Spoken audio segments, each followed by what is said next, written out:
have no time to talk about anything else.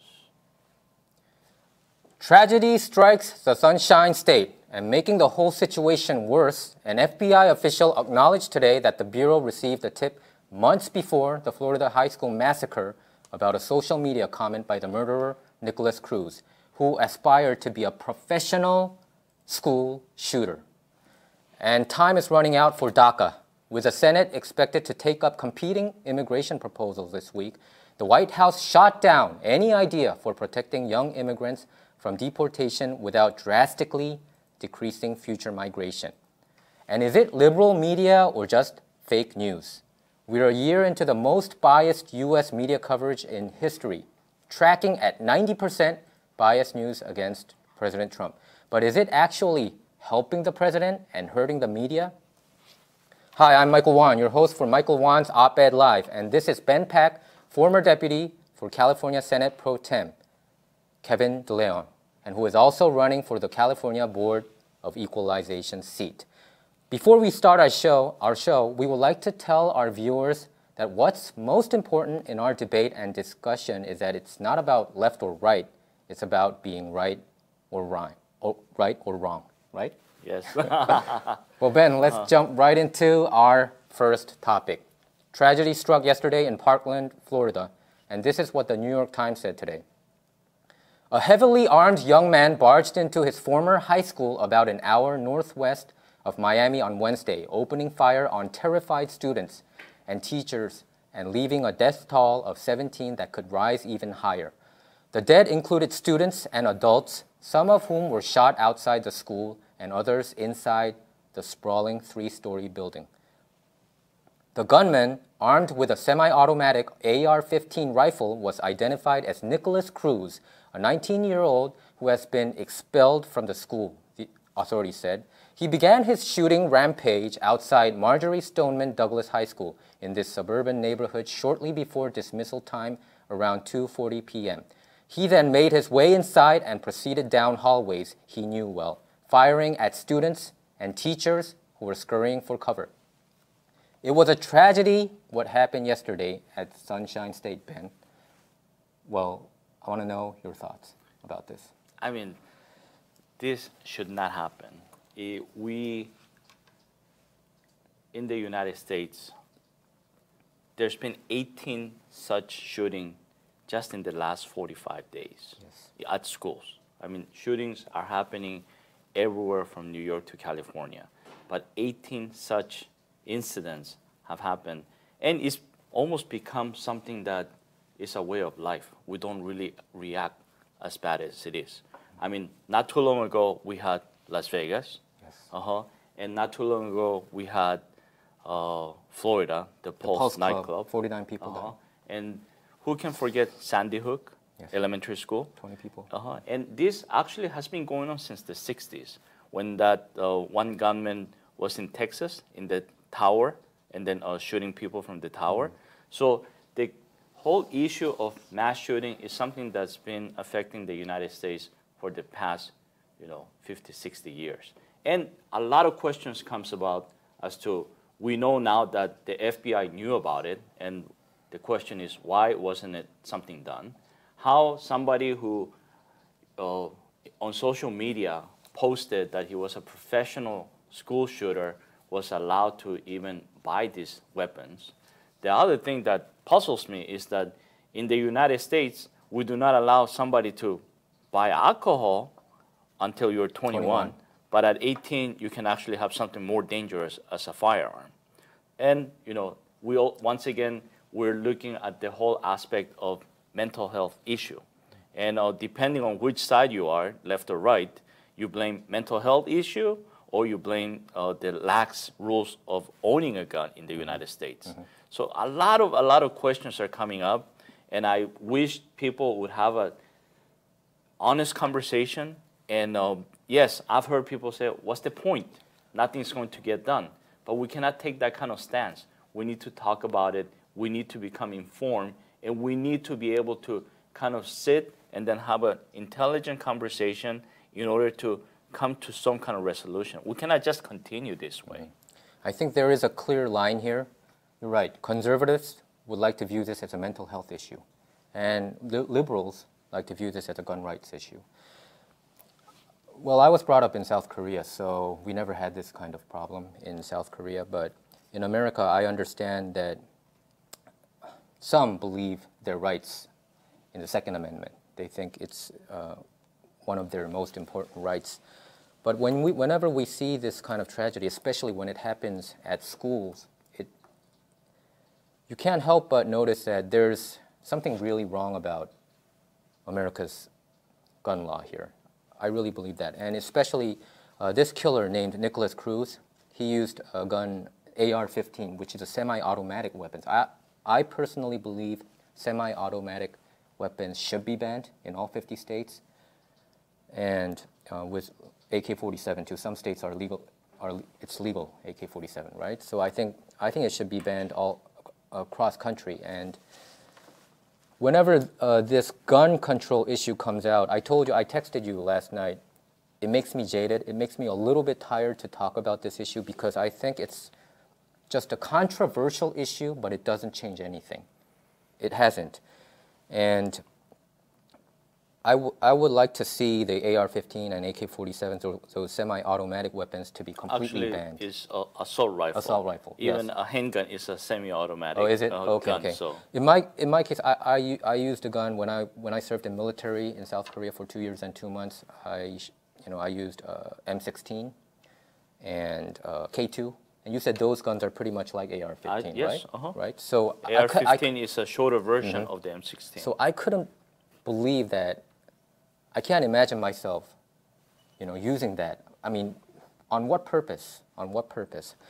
So I know that whenever this gun issue comes out, it becomes an extremely political issue too, and especially, I blame the FBI a little bit here, because it said here, FBI acknowledged on Thursday the Bureau received a tip months before, right? The Florida high school massacre about a social media comment by Nicholas Cruz. And he said, and on the YouTube, he mentioned, I'm going to be a professional school shooter. When somebody says, I'm going to be a professional school shooter, I never heard anybody aspire to be a professional school shooter, but if somebody puts this out in the open, I think FBI should have brought him in, at least for this. This is just clear cut. He realized his dream in a way. So I blame the FBI. I think we need to know what actually happened. It seems like FBI had no comment yet. But I can't help but blame FBI a little bit. At the same time, you do have to kind of see it from the FBI's point of view that, he has his First Amendment rights of freedom of speech, Second Amendment rights of bearing firearms. But Second Amendment was written in, I believe, like 1791, if I did my studies correctly. We're talking about 1791, when firearms were not AR-15 and AK-47. They were flintlock rifles, where you have to kind of front load it, and then takes you probably 2 minutes to load one bullet, right? And we're still defending that. To me, it makes no sense, because yes, the Constitution was there to bear arms because you needed to hunt, and then because if you lived out of nowhere and then the closest thing to a neighbor was 2-3 miles away, it will take time, so you need to be able to defend yourself. That's not the case it is anymore. And then a lot of people, the same people who are the defender of the Second Amendment, are the ones that they say, less government, right? Or that they fear that the government is going to interfere with you. At the same time, we're asking the FBI to kind of look closely into you when you're posting certain things. So there's a fine line about that. I think that FBI should have done something, because if you're kind of putting all kind of rhetorics right here of what Nicholas Cruz did, yes, they should have done something, and the school should have done something as well. But in hindsight, it's always 20/20, and I think that's very dangerous as well, to kind of placing blame on people after the fact. Well, I think I do blame FBI, because when somebody says, I'm going to be a professional school shooter, And a person who noticed that, the YouTube vlogger named, what's his name, Ben Benight, he noticed it and he informed the FBI last year, September of last year. Yes, It seems like there was no follow-up to this. And I disagree. There is no complete free speech. There are some limits. You can't say fire in a packed theater. Correct. There are some limits. I think this categorizes in that area. There should have been, this is a false alarm. If I'm an FBI agent, if somebody said this, I would immediately try to track him down. And I mean, of course, the FBI rank and files, I always respect them and all that, but it seems like there was some kind of miscue here. They should have done something. I mean, whenever this kind of tragedy happens, we always think about woulda, coulda, shoulda. It just automatically brings our brain there. And it's just, when I read this news, it kind of made me angry. You know, where the headline says, Nicholas Cruz, school shooter comment reported to FBI months ago. It just made me immediately angry. And it was a preventable event. And so that's what I just, I'm looking at this, and then you got this from Fox News. Okay, and then the headline would have been different depending on other outlets. But it's also CNN covered this too. Yeah. Right. At the same time, I agree with you. Something else should have been done. You know, the reason he got expelled from school is because he had bullets in his backpack, and then more details is going to come out. But they say that he got into a fight with his ex-girlfriend's boyfriend. That's why he got expelled in one report. By the AP. Yeah, and there were some also like bullets and firearm issues on the backpack. That's why, I think there were more incidents, and that's going to come to light. But he was banned from carrying any backpacks within school grounds while he was still in school. So obviously, and people don't know this, and I heard this on the news this morning, is that 2 security guards actually were shot and killed among the people who were deceased. And that in itself, they did have security guards. They did have people there to kind of keep an eye on things like this. And then they were the first ones who probably were taken out. And, the football coach too, right? And I believe in a security guard. He covered. But I heard the football coach actually, he is not deceased. He's in the hospital. He's in the hospital. Besides that, I believe there's Is that the most recent report? Because the report that I read was that he was seen shielding students, but it seems like he was dead, confirmed dead. I don't know. I heard it this morning coming in. Okay. Yeah, so I don't know which one is correct or not, and a lot is sort of coming out and still coming out. There was a press conference this morning, and there are still more questions than answers. The fact is, like, how many more of this is going to happen? Does it have to be an active shooting at government agency? Do legislators have to be the one who gets affected before they take more action? Yes, I think it's a combination of both. Gun control issue, mental issue. And how is it that in the whole world, the United States being one of the most modern and civilized country, we have this type of occurrence where nowhere else in the world this happens. Okay, but there's also an argument that if you ban all guns, hypothetically speaking, there has been already 300 million guns sold in the U.S. Correct. So it means that if you ban it, then you make the people who are having these weapons illegally, right? So how can they defend themselves? There's an argument there too. How can they defend themselves against people who have those weapons illegally? There's that issue. And also some people are arguing about the mental health issue. How can we draw the line? I agree when people have severe mental health issue. I want to draw a line. I think there's a difference between mental health and the sociopath. I think he's a sociopath. Mental health issue, people have all kinds of mental issue, whether it's manic depression, bipolar, or OCD. Where do we draw the line? Where do we draw the line where it says, oh, you can't have it? According to one report, they say 70% of adults in America, they take some kind of psychiatric drugs.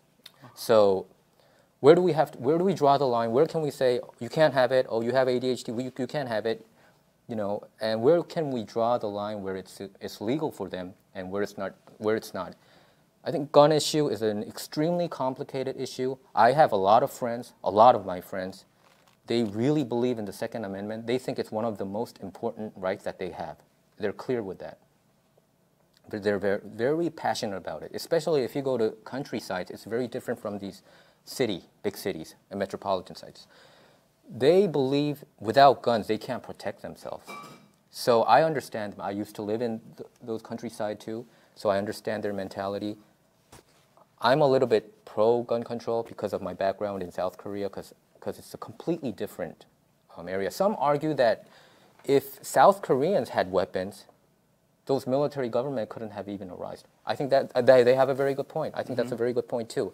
And people say because of gun rights bring independence among people. And I do think there is a valid point there. I mean, in the United States, you cannot deny the fact that the Constitution established in the 1700s is something that it was such a great document that even after 250, 300 years, is still there and we still live by it.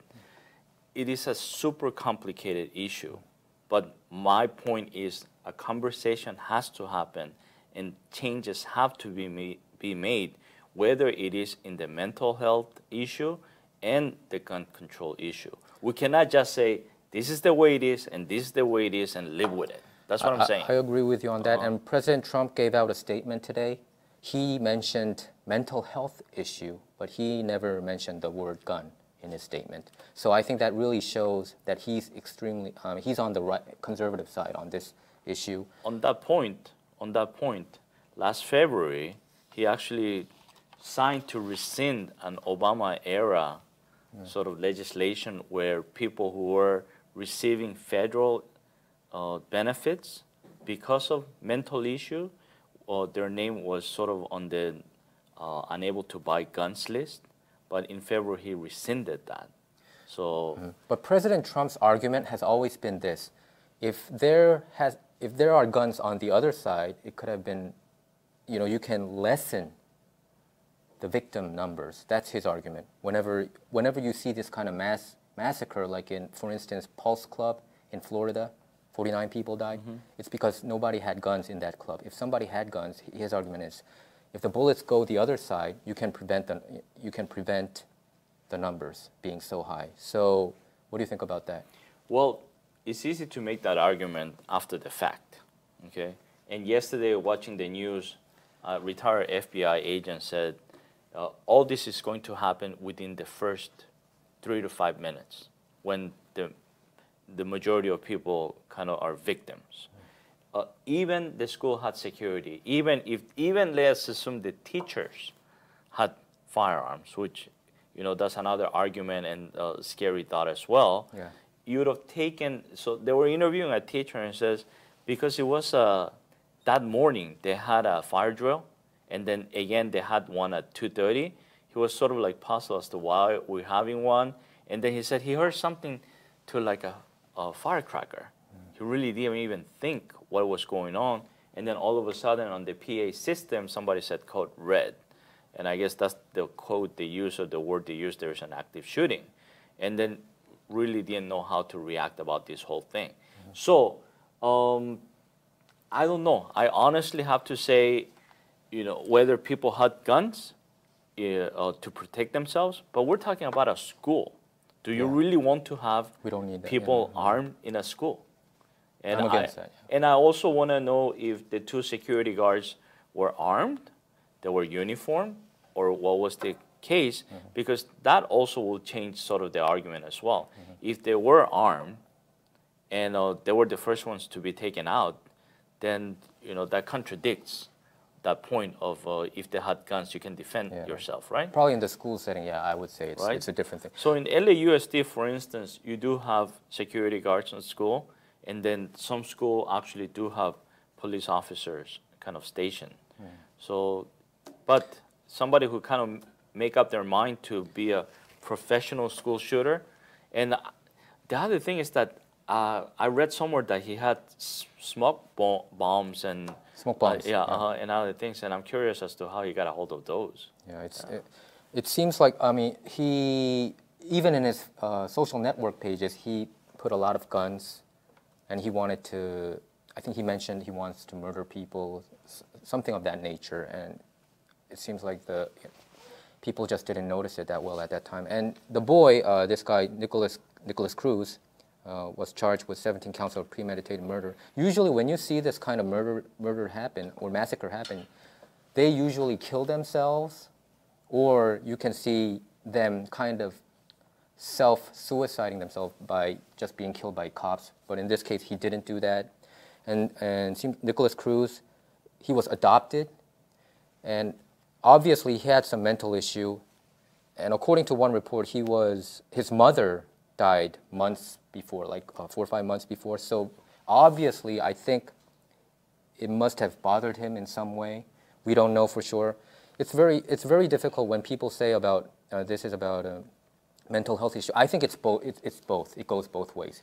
It's a gun rights issue, and it's also a mental health issue. But I just don't know when we make legislature, they have to be specific, right?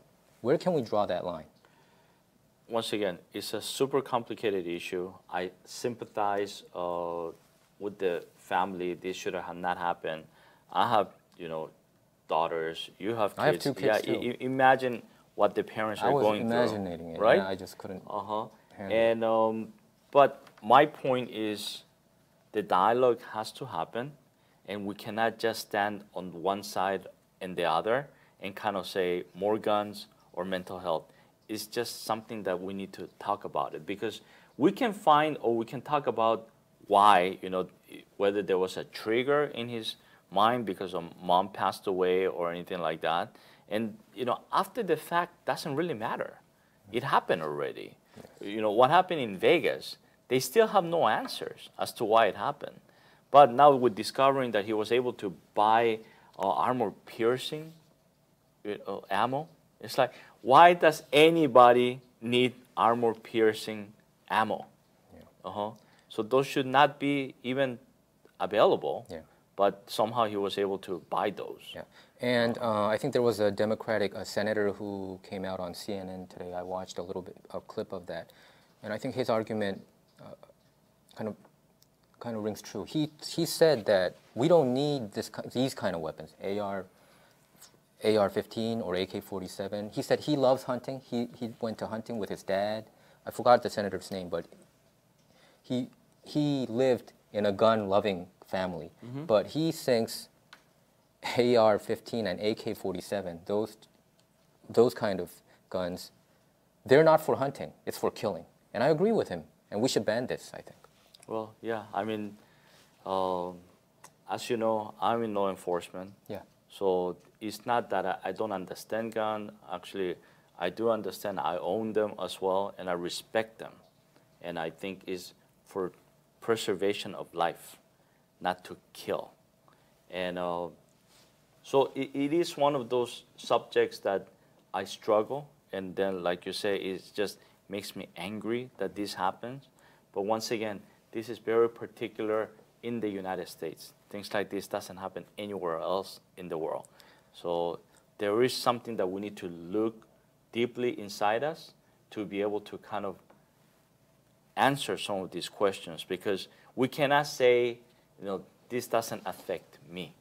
Because the parents of those 17 children or the family of those 17 children, I guarantee you yesterday this was not, in the morning, this was not a topic that they would be in the middle of.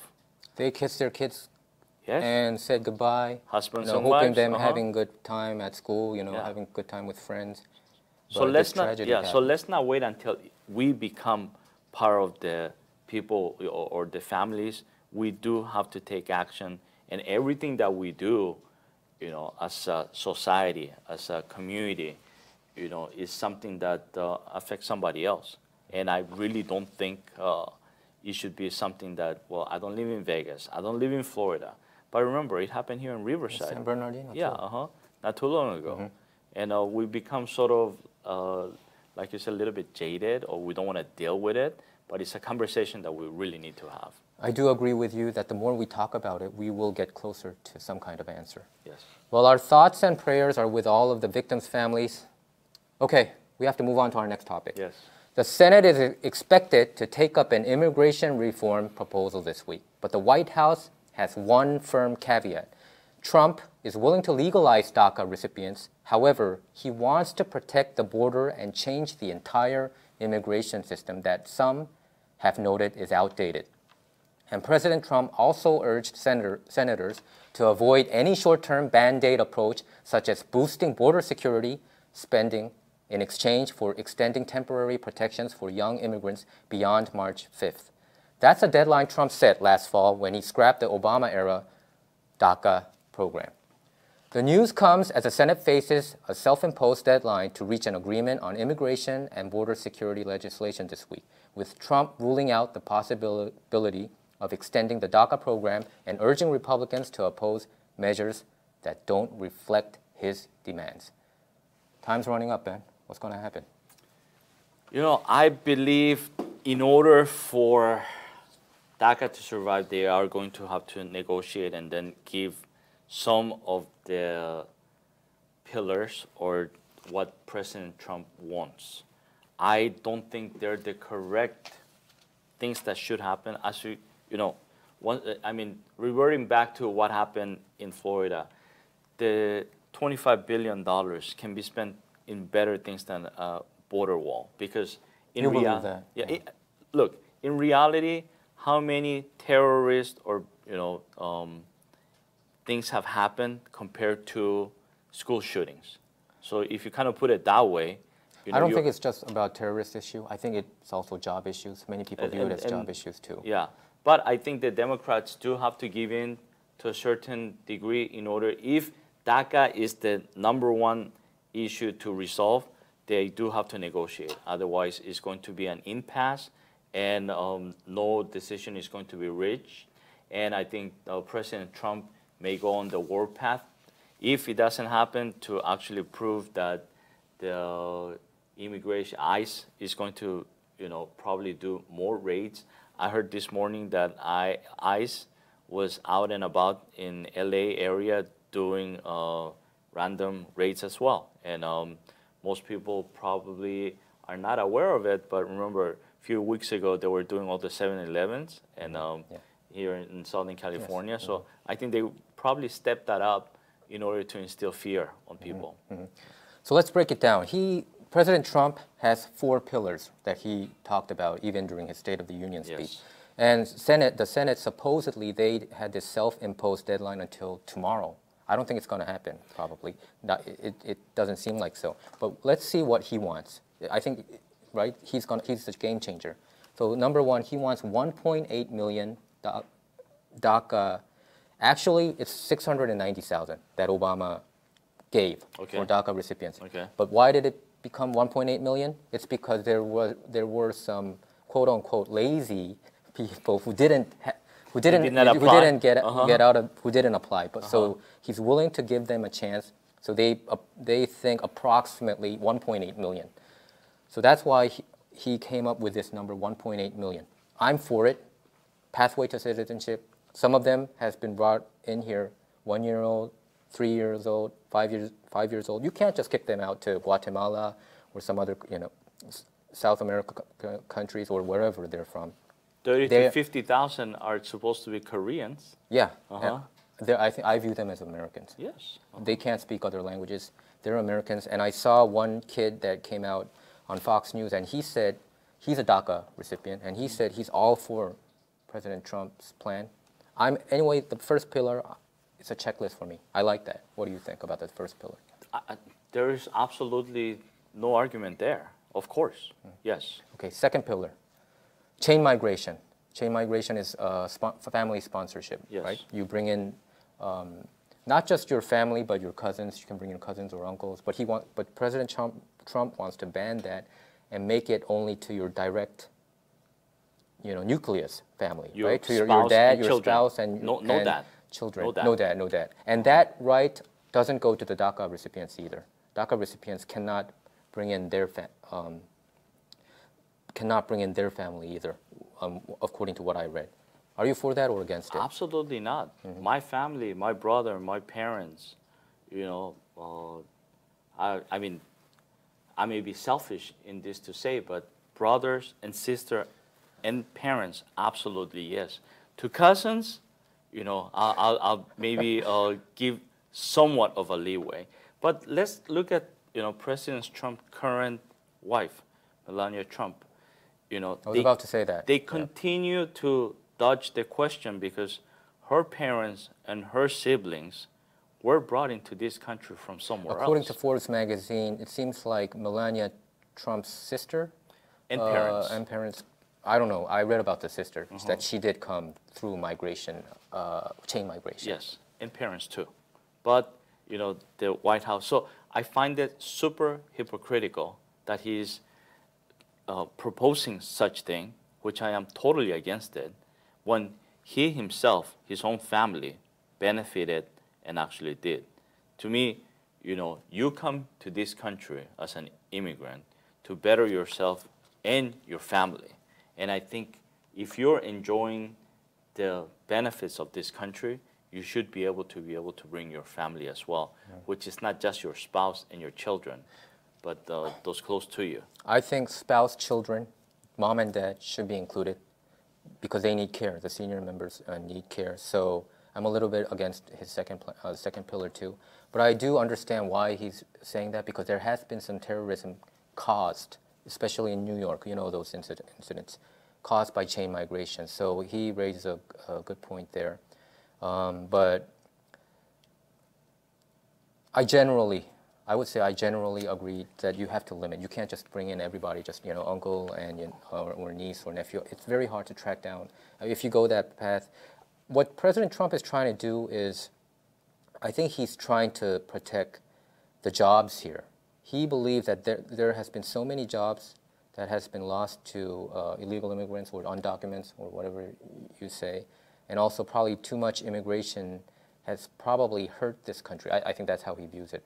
And that's why he wants to change it to a merit-based system like Canada, which I think it's a good thing. He wants to say, why not we bring in somebody who can really immediately help? Actually, we are being the helper, right? When you bring in a lot of immigrants. But I'm a little bit conflicted with the second pillar. I totally disagree with that particular pillar. I think you should be able to bring in your family. Of course, family. But you said about uncles and aunts, and you want that too. Okay. And also I disagree that so many jobs have been lost to undocumented people. But if you go to Chicago, you can see a lot of people complain about those things. You can make an argument for anything depending on which side of the aisle you are, and then your point of view. Probably. Okay, and the third pillar is lottery green card. Are you for that or against it? That one in particular, I'll say merit-based is better. I think just to give it random just on a lottery system, I don't quite agree with it. Either is merit or you do have to apply and then kind of see, because you cannot just randomly give it. So on that one, I'm sort of somewhat in agreement. Lottery system, I agree. Anyway, South Koreans can't come because they're blacklisted. There's so many South Korean immigrants, and Japan they can. There are some countries in Africa. I have some friends who came from Africa who were a recipient for lottery system. Okay. And there are some people, and I think, how can the U.S. government track down their people who lived in Africa? Or I just don't get that system. How can they how can they check their backgrounds? I would think that it would be extremely difficult whether this individual has some issues or not. So I'm all with Trump on this one too. You're correct. Yeah. When you go based on the paper that the application is written on, because I don't think you're going to be sending the FBI or CIA for every application to check the veracity of their background. So even more so, I still feel that Trump just wants to put something to save face, and in a scheme of the big picture, all these things really does not really affect. But he cannot just say, okay, we give citizenship to DACA, and then I really don't want anything in return. He had to have something in order for him to kind of say, this is what I want if you guys want this. At one point, he did say that he would allow legal immigration 1.1 million per year. Was it 1.1 million? He would keep that level. How do you like that? I mean, look, United States has always been one of the most inclusive countries. Yes. And regardless And without of the, that, we wouldn't be here. yeah, right? regardless of the number, I think you do have to allow immigration. Like you said, the United States would not exist if immigration wasn't there from the very beginning. So we were based and founded upon that mentality, and then to stop it, I think would be an error. Okay. And how about the fourth pillar, the merit-based? Merit-based. Do you agree with? I thought the fourth pillar was the wall. Oh yeah, the wall too. Yeah. Yeah. How can we forget the wall? Let's go. I thought you were like a proponent of the wall. The wall, I think it works. I am for the wall. I think there has been drugs pouring in. Actually, there has been some channels, even CNN covered it, that how the drugs pour in from the southern border. I saw it. And around Texas, for the past 8 years, 600,000 crimes has been committed by illegal immigrants or undocumented, whatever you have to say. So I think it can be preventable. The numbers can drop down, and the wall worked in Israel.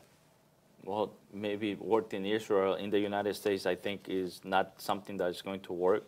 I think that $25 billion can be spent in better places and better things to maybe perhaps But that's what everybody says, yeah, right? put more security or train the Border Patrol better, because you physically put a wall along the whole border of the United States. You don't actually put the whole border. There are some natural barriers. Well, like lakes. But in essence, Yes, that's what they want to do. But then, like I told you before, then we should be putting walls in the sea, in the Atlantic, and as well as in the Pacific. And because you put a physical wall on top, you know, most of the crossing. But I understand that Mexico has a wall too. Yeah, most of it is being done underground and then over and sideways. So I heard that they are making some system that can track down even the underground. We don't know exactly what kind of technology would be used. There has been some prototypes that are built in San Diego. But some of the walls, they said that they have technology to track down even what's going on underground. I think we can sit here and then talk about the wall for probably hours. But the bottom line is, you asked me, do I like it or I'm against it? Okay, I am for it because I think, just as I told you, that it would probably block the drugs pouring in from Mexico, and also it would decrease people who look at all the DACA situation. It's going to happen all over again. There are going to be people pouring in here. Years from now, it's going to be an issue. The last time we had this was in 1986. Ronald Reagan signed an amnesty bill. So they got legalized, around 3 million at that time, right? I don't know the numbers, but yes, I do remember. And I think we have to stop this. We have to. So I think Trump's plan, in a sense, I think it's good. You legalize 1.8. 1.8 million is a generous number. It was even higher than Obama. Obama came up with 690,000. It's much more generous than Obama. We need to have a big heart. Let them in. Let them in. Let them be legalized. And I think we do need to. With the chain migration, I am a little bit conflicted. I told you that. But I think the lottery system should be stopped, and the wall needs to be built to prevent drugs and also these kind of DACA tragedy happening over and over and over again. So we're talking about it, but in the next couple of days, we'll probably see the resolution of what the Senate does, and then I'm very interested to see how it all plays out. I forgot to tell you, what do you think about the merit-based system, like Canada? You know, merit-based is good because, you know, if you're a skilled member, and what he's trying to do is block the low skill and bring in the high skill. Who's to say what is low and what is high? Yeah, but that's what that's what seems like the Republicans want. And once again, then because you have 4 or 5 degrees makes you better than somebody who is a technical person, but actually they have a better expertise to help this country. So it is. Every time there is something, there is an argument on both sides. Okay. Yeah. We'll leave it at that. And finally, we are going to talk about media bias. Probably we should talk about it next time because this is such a huge thing. But, you know, I know that you're against President Trump, but he has been facing tremendous biased news. But is it actually hurting the president, or is it hurting the media more? Now, the perception that many in the media wants is for the viewers to view all journalists and media as being neutral. But we all know that is not the case. Your thoughts on this, Ben? So since we're we're kind of running short Yeah, on time. let's make it short. I'll make it. He hurts himself. Okay. You mean Trump is hurting himself? As much as he gives this award for fake media or fake news and all that, he himself actually does say some things that are pretty questionable. So whether he hurts him or not, I think he doesn't himself with Twitter or the lack of Twitter. He was being criticized yesterday because he was only tweeting and wasn't addressing the American people. He did come out this morning to kind of address regarding the whole shooting. And in order for me to inform myself better, I've been watching CNN, then local news, as well as Fox. And there is bias in every outlet. You watch Fox, and then they kind of see it from a very conservative point of view. And you watch CNN, and they're giving it to you in a very liberal point of view. So I think it is difficult to kind of give it to you in a neutral way, because human beings, we have emotions, and then we have our own biases. Therefore, whoever is controlling the news will kind of be a little bit biased to what they believe in. So. I think the media is getting hurt, and I'll tell you why. Last year, I would say initially the media's attack has been working. Trump's approval rating has dropped to like some poll numbers, 30-something%, 35 or 38%, whatever poll that you check. But the tide is changing. Trump's approval rating, the most recent one in Rasmussen, hit 48%, and others he's getting above 40%. I think economy has a lot to do with it, and I think many people are noticing what the mainstream media, they are spreading fake news. I gave you some. I'll just give a quick example of the fake news. When Time magazine came up with, when they reported last year, January 20th, the inauguration day, they reported that Trump threw out the Martin Luther King bust. What is that? That means he's a racist, right? But that ended up being not true. And I think, Ben, can you imagine them doing that to Obama or whoever president it is? That is just clear bias. You can check by a phone call, or you can check the PR person there in the White House. That is just clear bias. And all these top 10 that he voted for, fake news, the top 10 news, it's just crazy news. It's just insane news. It's just ridiculous. If you like the ABC News, Brian Ross, he said that former National Security Advisor Michael Flynn made contact with Russian officials during the 2016 campaign. This is a blatant lie. But for them to not even check and verify whether it's correct or not, it's horrible. And he got a 4-week suspension. He's not even back on ABC yet. I think they said 4-week suspension. I don't know whether suspension. I don't know whether he's back yet. But this has been going on, and I believe it's not just during the President Trump's term. Even back in George W. Bush's term, the media was clearly against him. I think you can remember the time when he was criticized back and forth.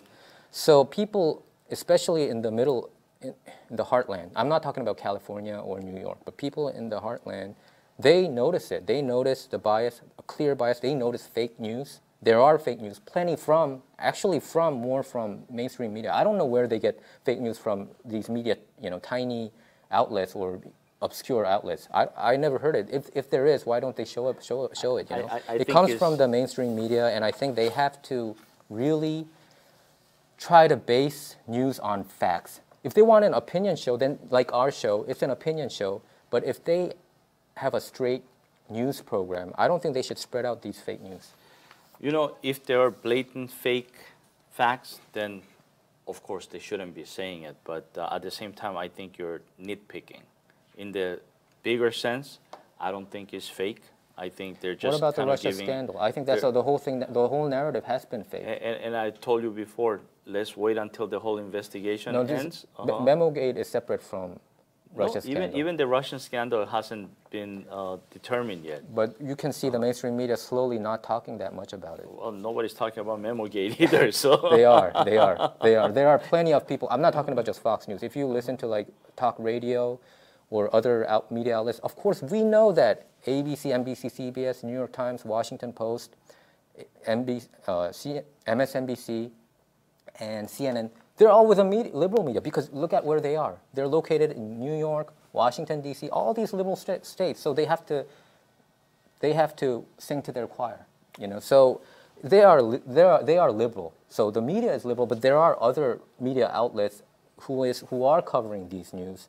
And I think it's going to be a serious thing that's going to come out from Russia scandal. I think the whole Obama administration was behind it. It will come out. I guarantee you it will come out this year. And the mainstream media, there's going to be a day where they have to cover it. Well, we'll see. Okay. I don't agree with you on that one. Okay. But I respect your point of view. I respect your point of view as well. Thank you. And before we end our show today, we would like to remind our viewers, it's not about left or right, it's about being right or wrong. Well, that's it for today. To stay up to date with our latest videos, make sure to subscribe to this YouTube channel by clicking subscribe. Thanks for tuning in. Thank you.